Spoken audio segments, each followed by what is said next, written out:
Hello students, welcome to my channel. I am Rashmi, your maths teacher. तो हम यहाँ पे इस वीडियो में देख रहे हैं एग्जाम्पल नंबर 25 इंटीग्रेशन चैप्टर का। तो फर्स्ट एग्जाम्पल, टोटल 4 पार्ट है। फर्स्ट बहुत इजी है, इंटीग्रेशन ऑफ एक्स स्क्वायर बहुत इजी होता है। एक्स क्यूब बाय 3 लिमिट लगा के सॉल्व करना है। 3 को बाहर कर दिया, upper limit minus lower limit, solve किया तो ये आंसर आ गया। तो ये तो बिल्कुल टफ नहीं था, इसमें मैंने बिल्कुल भी टाइम नहीं लगाया, आपको एक्सप्लेन कर दिया। अब हम सेकेंड पार्ट की तरफ देखते हैं। तो आपका यहाँ पे integration of root x upon 30 minus x की पावर 3/2 का होल स्क्वायर dx। अब इसका इंटीग्रेशन कैसे करें? लिमिट यहाँ पे लगी हुई है। तो देखो, जब भी आपके यहाँ पे लिमिट लगी हुई होगी कि ये 4 है, ये 9 है, तो आपको इस क्वेश्चन को सॉल्व करने के दो तरीके होते हैं। पहला कि आप लिमिट को चेंज करो, दूसरा लिमिट को चेंज ना करो। तो ये चेंज करना, नहीं चेंज करना कब आता है? जब मेथड ऑफ सब्सटीट्यूशन यहाँ पे लगता है। मतलब आप यहाँ पे x और dx को हटा करके कोई और वेरिएबल जब लाते हो तो ये लिमिट भी यहाँ पे चेंज होती है। लेकिन लिमिट चेंज करने में बहुत से बच्चों को प्रॉब्लम होती है। तो एक मेथड ऐसा भी है जिसमें लिमिट चेंज नहीं होती है, तो हम यहाँ पे वो वाला मेथड देखेंगे जिसमें लिमिट चेंज नहीं होती है। अब यहाँ देखो, इसको सॉल्व कैसे करना है। तो यहाँ पे इसका इंटीग्रेशन तो हमें नहीं आता है, बट अगर मैं यहाँ पे देखूँ, ये रूट एक्स है और x की पावर 3/2 का अगर मैं डिफ्रेंशिएशन करूँ तो ये रूट एक्स बन जाएगा।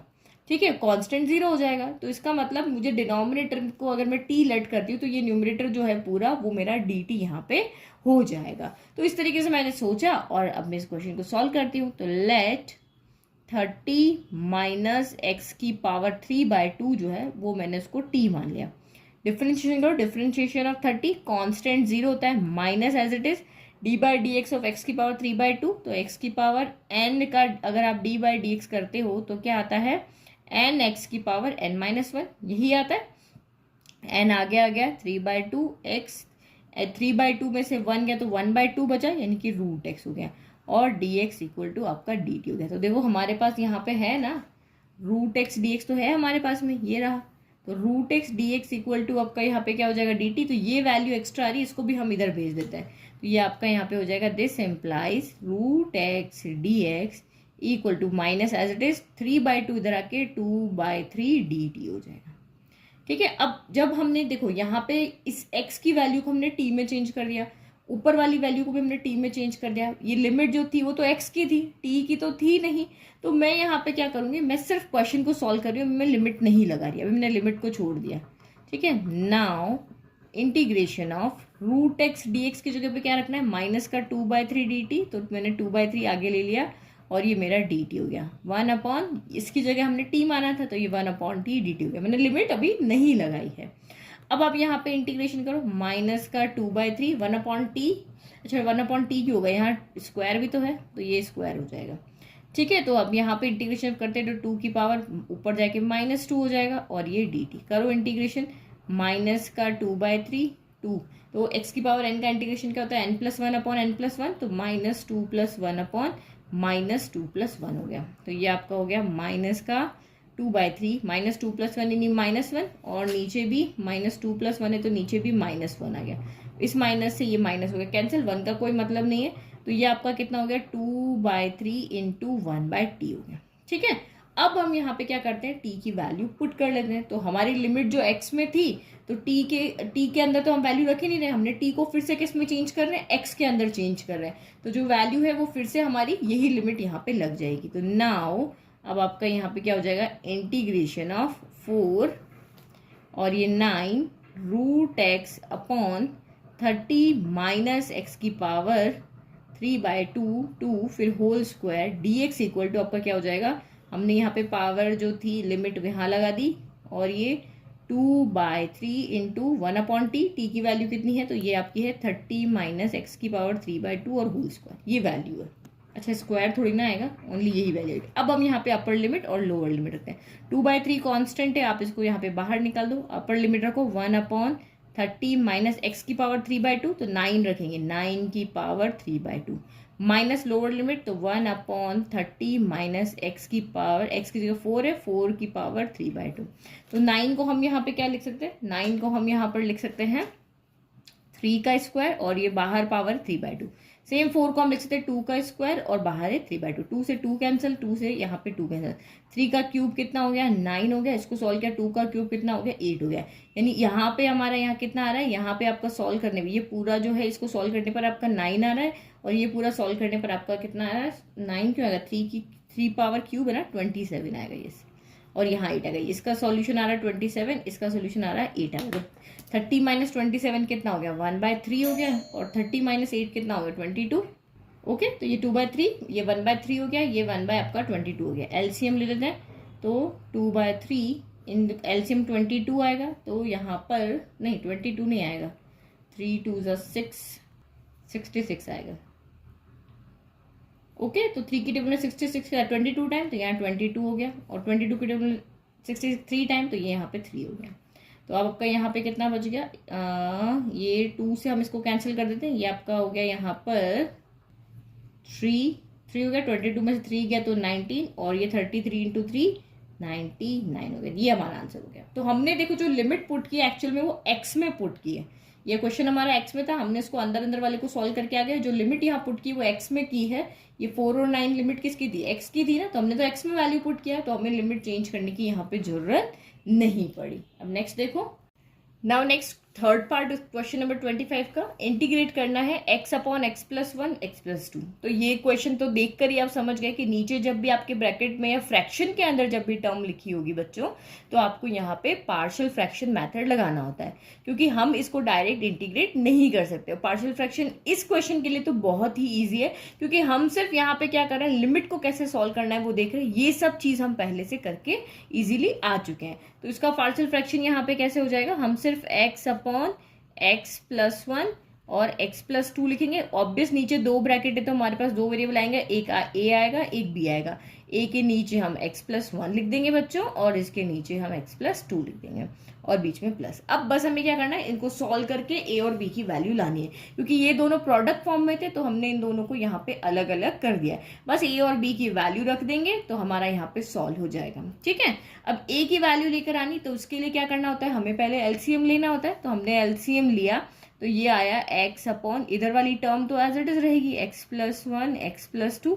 इधर आपका इन दोनों का जो डिनोमिनेटर है उनका प्रोडक्ट आपका यहाँ पे क्या हो जाएगा, एलसीएम आ जाएगा। ये बहुत इजी है, आप क्लास 12 के स्टूडेंट हो, इतना तो आपको इजीली समझ में आ गया।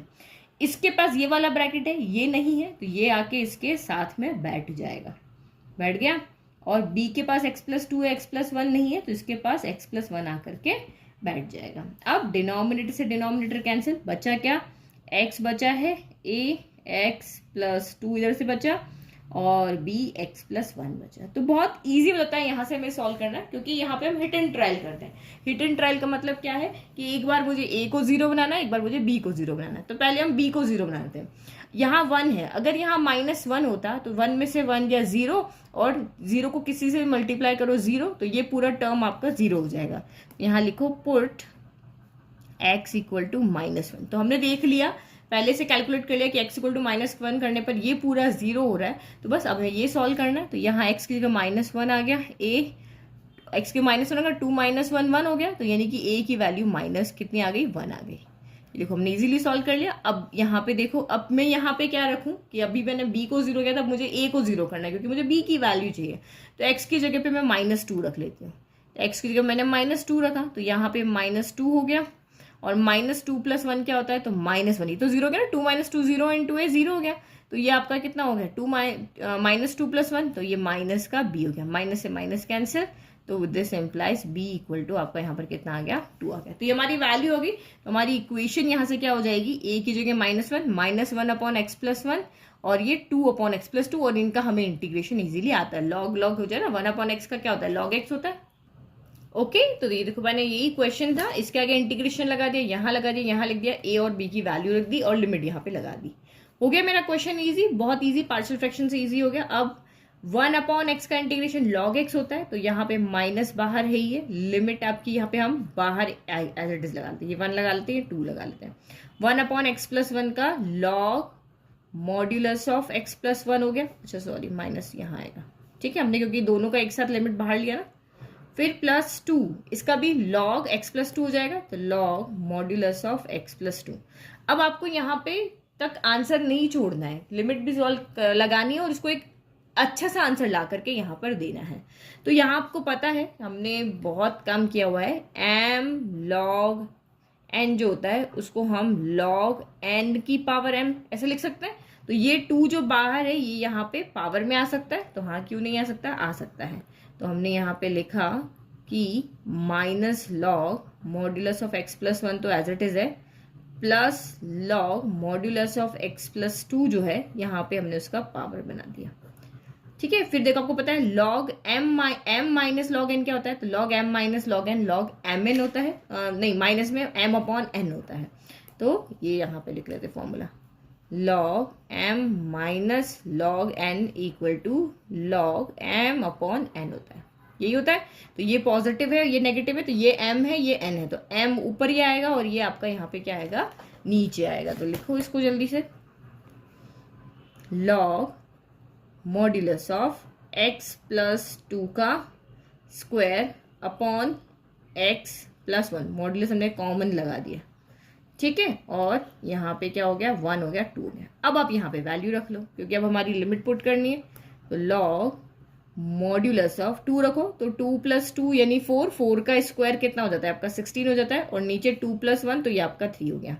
अपर लिमिट माइनस आपका लोअर लिमिट, तो ये लॉग लोअर लिमिट 1 रखोगे तो 1 प्लस 2 3, 1 प्लस 1 आपका 2, अच्छा यहाँ स्क्वायर है ना, 3 का स्क्वायर यहाँ पे 9 हो जाएगा, 2 प्लस 2 4 का स्क्वायर 16 कर देता, तो ये 9/2 है। तो upper limit minus lower limit, again log m minus log n log mn हो जाता है, log m अपॉन n हो जाता है, तो ये 16/3 अपॉन में 9/2 आएगा, बट प्रोडक्ट में इसको हम 2/9 लिख सकते हैं ना ऐसे।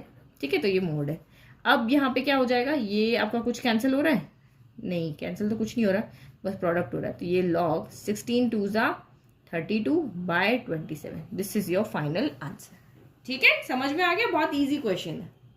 चलो फोर्थ पार्ट देखते हैं, ये भी हम कर चुके हैं, मैंने आपको थोड़े दिन पहले ही वीडियो अपलोड करके बताया था कि ये क्वेश्चन आप कैसे सॉल्व करोगे। यहाँ साइन 3 बार है और कॉस 1 बार है, तो मैं यहाँ पे साइन को क्या करूंगी, टी लेट करूंगी, क्योंकि d/dx of sine x cos x होता है, तो ये मेरा यहाँ पे dt हो जाएगा और ये मेरा सीधा t³ इस तरफ जाएगा। तो यहाँ t पहले से है, x की फॉर्म में क्वेश्चन नहीं है, तो मैं यहाँ पे क्या करूंगी, t को कुछ और u मानेंगे या x मान लो, कुछ भी आप यहाँ पे मान सकते हो। तो आपको समझ में आ गया, ये भी मेथड ऑफ सब्स्टिट्यूशन से ही होगा। जब भी मेथड ऑफ सब्स्टिट्यूशन लगेगा तो या तो आप लिमिट चेंज करोगे या लिमिट चेंज नहीं करोगे। तो हम लिमिट नहीं चेंज करेंगे, तो इसका मतलब ये है कि हम t के अंदर ही ये वैल्यू रखेंगे। तो मैं अभी क्वेश्चन में से लिमिट को हटा देती हूँ, मैं सिर्फ यहाँ पे जो हमारा नॉर्मल एक इंटीग्रेशन है वो मैं यहाँ पे लिख लेती हूँ। ठीक है, अब मानते हैं लेट, आप यहाँ पे क्या करोगे, साइन टी नहीं है हमारा, साइन 2t है, तो इसको मैं u मान लेती हूँ। डिफ्रेंशिएट करो, साइन का कॉस होता है, कॉस 2t। अब यहाँ पे x नहीं है, 2x है, t नहीं है, 2t है, तो इसका डिफ्रेंशिएशन कितना हो जाएगा, 2 हो जाएगा। तो 2 को हम यहाँ पे बाहर लिख लेते हैं और ये dt इक्वल टू du। ठीक है, अब cos t 2t dt इसकी वैल्यू चाहिए हमें तो खाली, तो ये 2 को इधर भेजना पड़ेगा, तो ये आपका cos 2t dt equal to 1/2 d हो गया। ठीक है, तो यहाँ पर हम वैल्यू रख लेते हैं, ये आपका साइन 2t कितना इक्वल टू u है, तो यहाँ u हमारे पास साइन 3 बार है, यहाँ साइन 1 बार है, तो ये क्या हो जाएगा, u का q हो जाएगा, और इसकी वैल्यू 1/2 du, तो ये 1/2 तो हमने बाहर लिख लिया और ये हो गया आपका du।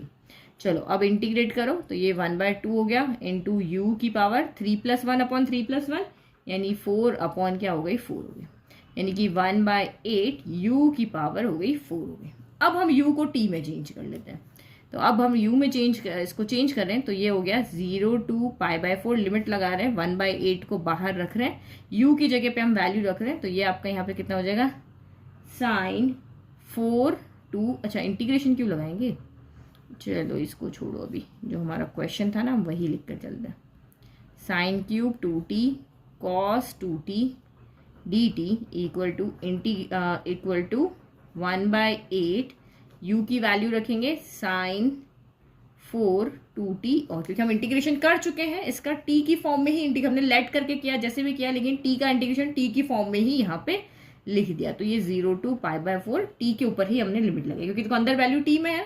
तो इस तरीके से आपको सॉल्व करना है। आप इसको पहले जो सिंपल क्वेश्चन उसको लेकर के पूरा सॉल्व कर लो। यू की आप वैल्यू पुट कर दिया, तो जो लिमिट हमारी टी में थी वो टी में ही चल रही, क्योंकि लिमिट चेंज करना बच्चों को बहुत मुश्किल लगता है।